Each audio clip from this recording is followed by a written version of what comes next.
Alors, ce que vous regardez là, les amis, c'est en fait la déclaration du conseiller de Juan Laporta qui vient en fait en détour déballer concernant la capacité qu'aura le Barça pour signer Julian Alvarez en l'été prochain. Parce que les gars, le Barça aura besoin en fait d'un avant-centre pour remplacer Robert Lewandowski et qui d'autre qu'un avant-centre comme Julian Alvarez sans un profil typique adapté au style de jeu du Barça pour remplacer Robert Lewandowski. Mais les amis, si on avait plutôt des doutes concernant la capacité qu'aura le Barça pour signer Julian Alvarez en l'été prochain, les gars, il est en fait le conseiller de Juan Laporta. Il vient tout simplement de nous rassurer concernant la capacité qu'aura le Barça pour signer Julian Alvarez à la place de Robert Lewandowski en attaquant la saison prochaine. Mais les gars, bien avant en fait de voir le cas de Julian Alvarez un peu plus en profondeur, voyons d'abord en fait le cas de Robert Lewandowski. Parce qu'on nous dit que Chicago Fire a en fait des discussions positives avec Robert Lewandowski. Le Polonais est ouvert à un départ. Alors, je pense que les gars, on sera tous d'accord pour dire que Robert Lewandowski, il n'est pas du tout le même. Parce que les gars, le Robert Lewandowski qui était venu aider une équipe comme le Barça, le Robert Lewandowski en fait dans l'autre l'été de 2022, c'était un Robert Lewandowski qui était toujours capable en fait de bien terminer les actions. Parce que les gars, Robert Lewandowski, c'est tout simplement un tueur devant le but. Mais les gars, à présent, Robert Lewandowski, il est plus du tout le même. Parce que les gars, il est tout simplement trop lourd, il peut plus presser, il peut plus courir. Mais les gars, même ce qu'il savait faire tout simplement le mieux, à savoir terminer les actions, à présent, il peut plus les faire. Voilà pourquoi je pense que les gars, il est tout simplement normal que le Barça veuille tout simplement se débarrasser de Robert Lewandowski. Et on nous dit que les gars, il y a une équipe en fait comme Chicago Fire qui a déjà eu des discussions. Et ce sont plutôt des discussions positives avec un Robert Lewandowski. Et lui aussi, les gars, il est plutôt ouvert à quitter une équipe comme le Barça l'été prochain.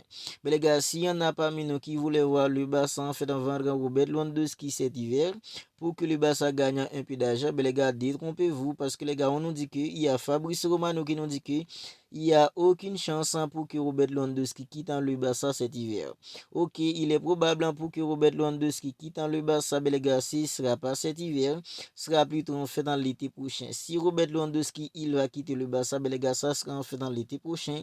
Pas cet hiver, parce que les gars, il y a Fabrice Romano qui nous dit qu'il n'y a aucune chance que Robert Lewandowski en fait en quittant le Barça cet hiver. Alors, on enchaîne maintenant avec en fait un Ronald Araujo, parce qu'on nous dit que Araujo veut être de retour contre l'Espagnol le 3 janvier. Bien, depuis en fait en son carton rouge 25 novembre dernier contre une équipe comme Chelsea, un carton rouge qui avait fait du mal avec le Barça, mais les gars, Ronald Araujo, depuis là, il n'a plus jamais joué pour le Barça. On nous dit que les gars, il était tout simplement en dépression. Il avait demandé un brick en fait au club. Mais le club en fait était compréhensif. Le club en l'avait accordé le brick. Il a dû se rendre en Israël. Mais les gars, maintenant on nous dit que Ronald Araujo, il se trouve en fait en Uruguay. Il travaille avec en fait un préparateur physique qui est en contact en permanent avec le club. Mais les gars, on nous dit que il est probable pour que Araujo reprenne l'entraînement en fait en 29 décembre prochain en préparation en fait du match contre une équipe en fait comme l'Espagnol le 3 janvier. Parce que les gars, Ronald Araujo, selon les infos, il veut être en retour en fait contre l'Espagnol le 3 janvier prochain.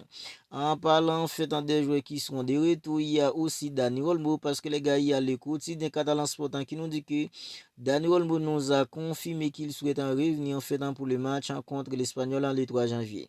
Dani Olmo, il s'était blessé depuis en fait le 2 décembre dernier contre une équipe en fait comme l'Atlético Madrid en inscrivant un très beau but en cherché l'action du but qu'il était blessé. Mais les gars, on a dit que Dani Olmo, il a confirmé les gars qu'il souhaite en revenir pour le match contre une équipe en fait comme l'Espagnol le 3 janvier. Parce que les gars, après le match contre une équipe comme l'Espagnol, il y aura en fait dans la Super Coupe d'Espagne en fait en Arabie Saoudite. Et alors, il sera possible pour qu'on ait en fait dans des jeux comme Ronald Araujo avec le groupe, idem en fait pour Dani Olmo. Je pense que les gars, ce sont tout simplement des bonnes nouvelles. Dani Olmo, Ronald Araujo, ils souhaitent tous revenir les gars en fait pour le match contre une équipe comme l'Espagnol le 3 janvier prochain sera en fait dans les tout premiers matchs du Barça en 2026. Alors, on enchaîne maintenant avec le cas du Marc-André Seguin parce qu'on a dit que les gars, le club suivant sont tous intéressés par la signature de Marc-André Ter Stegen. On dit que les gars, il y a une équipe en fait comme Monaco, des équipes en fait comme Tottenham, Newcastle, une équipe en fait comme Manchester United, il y a aussi en fait en Beşiktaş et le Bayern Munich. Toutes ces équipes seraient intéressées à l'idée d'avoir Marc-André Ter Stegen en janvier. Alors, le cas de Marc-André Ter Stegen en fait, c'est compliqué maintenant. Alors, Marc-André Ter Stegen, c'est un gardien qui aurait dû quitter le Barça, les gars, depuis en fait dans l'été dernier. Ben, il avait fait la sourde oreille, il voulait pas partir, mais les gars, maintenant, c'est tellement compliqué que pour Marc-André Ter Stegen. Le match qu'il a joué en fait en mardi dernier en Coupe d'Ivoire, c'est parce que les gars, Szczęsny avait décidé. C'est Szczęsny qui allait être titulaire, mais les gars, avant le match, il y a eu une discussion entre Marc-André Ter Stegen, Hansi Flick et Szczęsny, mais les gars, Szczęsny avait décidé que Marc-André Ter Stegen joue. Mais les gars, les amis, pour l'instant, Marc-André Ter Stegen en fait, c'est compliqué pour lui. Il doit partir en fait en janvier pour avoir 2 minutes ailleurs parce que les gars, on nous dit que dernièrement, il y avait en fait une discussion entre un entraîneur comme Hansi Flick et Marc-André Ter Stegen. Et Hansi Flick a bien fait comprendre à Marc-André Ter Stegen qu'il n'est pas du tout en fait dans le premier gardien. Il ne sera pas le deuxième non plus. Mais les gars, c'est Wangassa le premier gardien, Szczęsny le deuxième gardien. Marc-André Ter Stegen en fait, il est maintenant le troisième gardien. Mais les gars, c'est compliqué pour Marc-André Ter Stegen. C'est une année de Coupe du Monde. Marc-André Ter Stegen, il aura besoin de jouer les gars en fait pour convaincre les sélectionneurs allemands pour avoir en fait une place à la Coupe du Monde de 2026. Mais les gars, Marc-André Ter Stegen, il doit partir pour avoir en fait du temps de jeu ailleurs. On nous dit que les gars, il y a en fait plusieurs équipes qui seraient intéressées par la signature de Marc-André Ter Stegen en janvier. C'est le cas les gars pour une équipe en fait comme Monaco en Ligue 1. Des équipes en fait des premières ligues comme Tottenham, Newcastle, Man United.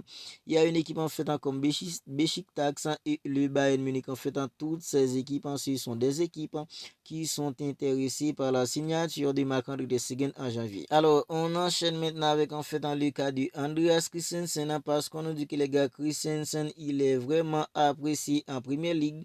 Et les gars, en fait, son contrat expire le 30 juin 2026 et les gars, il semble qu'il partira. Alors, Andreas Christensen, je ne sais pas pourquoi les gars en fait Hansi Flick n'arrive pas à faire confiance à un défenseur comme Christensen. Alors, mardi, c'était lui en fait dans les MVP, c'était lui en fait dans les premiers buteurs du Barça, dans un match où c'était compliqué pour le Barça. J'en suis sûr que les gars, Christensen en fait, il aurait fait du bien en défense pour le Barça. Mais les gars, Hansi Flick en c'est lui l'entraîneur, il fait plus confiance à Christensen. Ben, on a dit que les gars, il y a en fait dans plusieurs clubs de la première ligue qui ont fait des offres pour Christensen. Il est très apprécié en première ligue. D'ailleurs, les gars, il avait déjà évolué là-bas à Chelsea. C'est là, en fait, dans le Barça, l'avait recruté en fait dans l'été 2022, libre de tout contrat. Mais les gars, on a dit que les gars, Christensen, il est très apprécié en première ligue. Son contrat en fait expire le 30 juin 2026. Il va partir libre de tout contrat, les gars, parce que à présent, il n'est pas du tout, les gars, dans les plans de notre en fait en commande sifflet. Alors, on enchaîne maintenant, les amis, sur les cas de Magueye, parce qu'on a dit que le Barça s'est renseigné sur la situation de Magueye. C'est une réelle possibilité. Selon Fabrice Romano, le Barça s'est déjà renseigné sur la situation de Magueye à Crystal Palace. Et les gars, c'est une réelle possibilité pour que le Barça passe à l'action pour Magueye. Alors, j'ai déjà parlé en fait de Magueye dans des vidéos. C'est tout simplement un défenseur solide. Un défenseur, les gars, qui ferait du bien en fait dans l'accent de la défense du Barça parce que les gars, ses qualités à sortir les ballons, ses relances, c'est tout simplement incroyable. Alors les gars, selon Fabrice Romano, le Barça s'est déjà renseigné sur la situation de Magueye et c'est une réelle possibilité pour que le Barça passe à l'action pour Magueye. Mais le Barça n'est pas la seule équipe. Il y a des équipes comme Liverpool, des équipes comme le Bayern Munich. Toutes ces équipes en fait en sont intéressées à l'idée d'avoir Magueye. Maintenant, reste à voir quelle destination va prendre Magueye l'été prochain. Parce que les gars, Magueye, son contrat expire en fait en juin prochain. Il sera libre de tout contrat, les gars. Est-ce qu'il va choisir le Barça? Est-ce qu'il va choisir le Bayern Munich ou Liverpool?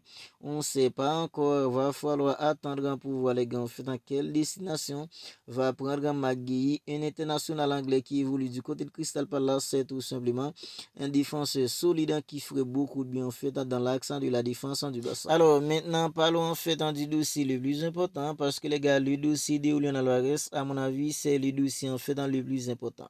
Mais on nous dit que les gars, le Barça est toujours impressionné par Julián Álvarez et souhaitant le recruter malgré les démentis de Juan Laporta il y a 2 semaines lors d'une rencontre avec les journalistes. Alors il y a 2 semaines, Juan Laporta il avait démenti en fait toutes les rumeurs faisant quoi que le Barça aurait intéressé à l'idée de recruter en fait Julián Álvarez. Mais les gars, on nous dit que le Barça est toujours impressionné par Julián Álvarez et souhaitant le recruter. Et comment ne pas impressionner en fait par Julián Álvarez? Parce que les gars, c'est un avant-centre complet. C'est l'avant-centre typique au profil du système de jeu du Barça, les gars. Un avant-centre qui est tout simplement incroyable quand il s'agit en fait en définition. C'est aussi un avant-centre qui peut décrocher, participer au jeu, il peut tirer les coups francs, il est tout simplement hors pair un avant-centre comme Julián Álvarez. Comment ne pas être impressionné par lui?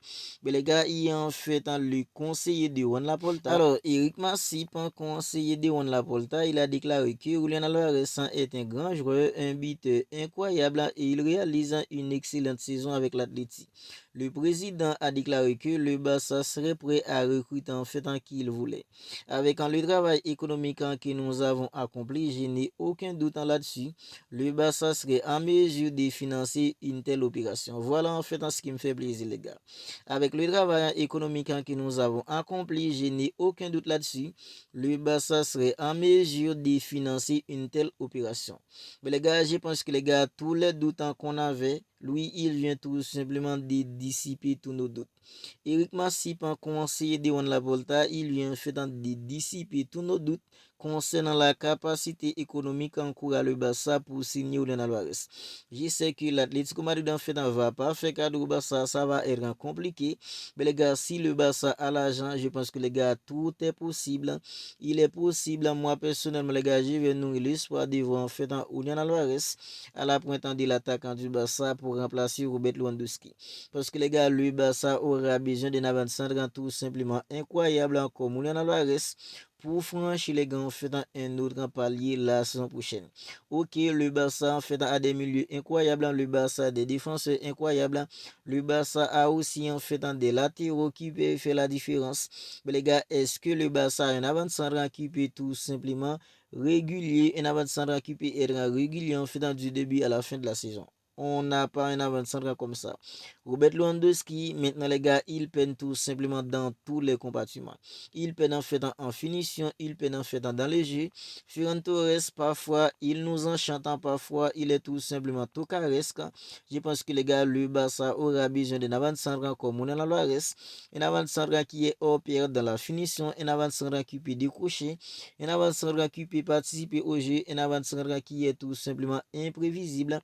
Parce que les gars, Julián Álvarez, c'est pas un avant-centre qui va rester devant, c'est un avant-centre qui peut décrocher, participer au jeu, participer les gars tout simplement dans l'élaboration du jeu de l'équipe. Voilà pourquoi les gars, en fait, moi personnellement, je vais nourrir l'espoir à l'idée de voir Julián Álvarez à la pointe de l'attaquant du Barça la saison prochaine. Alors, vous n'hésitez pas à me dire ce que vous en pensez de tout cela dans les commentaires. Le Barça en fait qui serait en mesure de financer une telle opération, à savoir recruter en fait Julián Álvarez.